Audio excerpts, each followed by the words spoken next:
Saudara Presiden Joko Widodo meluncurkan program obat COVID-19 gratis untuk pasien COVID-19 yang melakukan isolasi mandiri. Namun di antara obat yang dibagikan secara gratis itu, ada sejumlah obat yang kini tak lagi digunakan sebagai standar terapi COVID-19 karena berpotensi menyebabkan bahaya lain. Ketiga paket obat isolasi mandiri ini tidak diperjualbelikan. Pasokannya disiapkan oleh Menteri BUMN yang diproduksi oleh BUMN Farmasi dan kemudian pendistribusiannya ini nanti akan dikoordinasikan oleh Panglima TNI. Presiden meluncurkan 3 jenis paket obat dan vitamin gratis untuk pasien COVID-19 yang menjalankan isolasi mandiri. Distribusinya akan diatur oleh TNI bekerja sama dengan puskesmas, perangkat desa hingga RT dan RW. Syarat untuk bisa mendapatkannya adalah hasil tes usap PCR yang menunjukkan positif COVID-19. Paket obat yang pertama adalah paket untuk pasien COVID-19 tanpa gejala yang berisi multivitamin. Paket obat yang kedua diperuntukkan bagi pasien COVID-19 bergejala ringan dengan keluhan demam serta kehilangan penciuman atau anosmia. Paket ini berisi obat jenis antivirus oseltamivir, ivermectin, paracetamol untuk meredakan demam, vitamin C, vitamin D, dan zinc.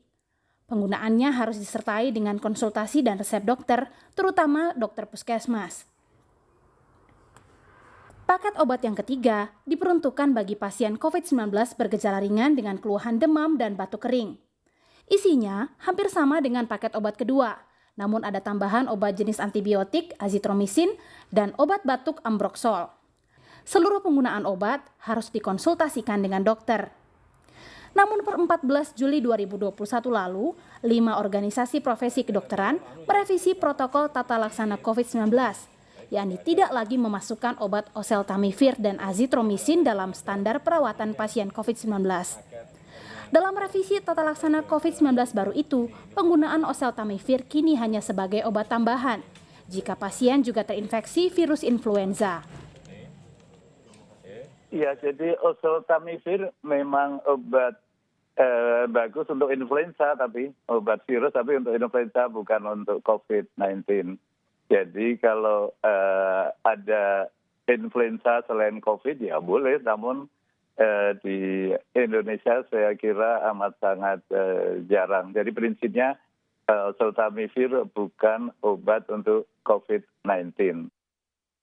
Revisi tata laksana pasien COVID-19 terbaru juga tidak merekomendasikan penggunaan obat ivermectin sebagai terapi COVID-19. Pasalnya, sebagian besar uji klinik menunjukkan hasil yang tidak konsisten mengenai manfaat obat yang terdaftar sebagai obat cacing untuk hewan ini sebagai obat terapi COVID-19. WHO juga tidak merekomendasikan penggunaan ivermectin pada pasien COVID-19 kecuali dalam rangka uji klinik. Penggunaan antibiotik seperti azitromisin menurut anjuran WHO juga diberikan hanya untuk pasien bergejala berat dan bukan untuk pasien COVID-19 bergejala ringan dan sedang. WHO juga mengingatkan agar seluruh pengobatan harus dilakukan di bawah pengawasan dokter. Pengobatan sendiri dengan antibiotik atau steroid harus dihindari. Pasalnya penggunaan antibiotik berlebih di era pandemi COVID-19 bisa memicu ancaman global lain, yakni meningkatnya kejadian bakteri multiresisten. Azitromisin adalah antibiotik. Antibiotik amat sangat penting untuk menyelamatkan nyawa orang dengan infeksi, tapi infeksi bakteri.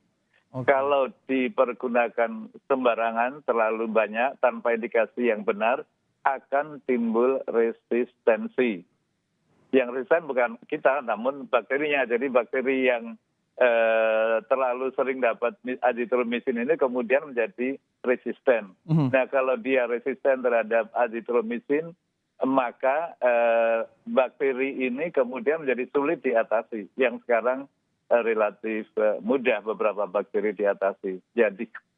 Jadi jangan pakai azitromisin kecuali memang terbukti ada infeksi bakteri selain COVID-19. Kebijakan ini untuk tidak memberikan antibiotik ini, termasuk azitromisin, itu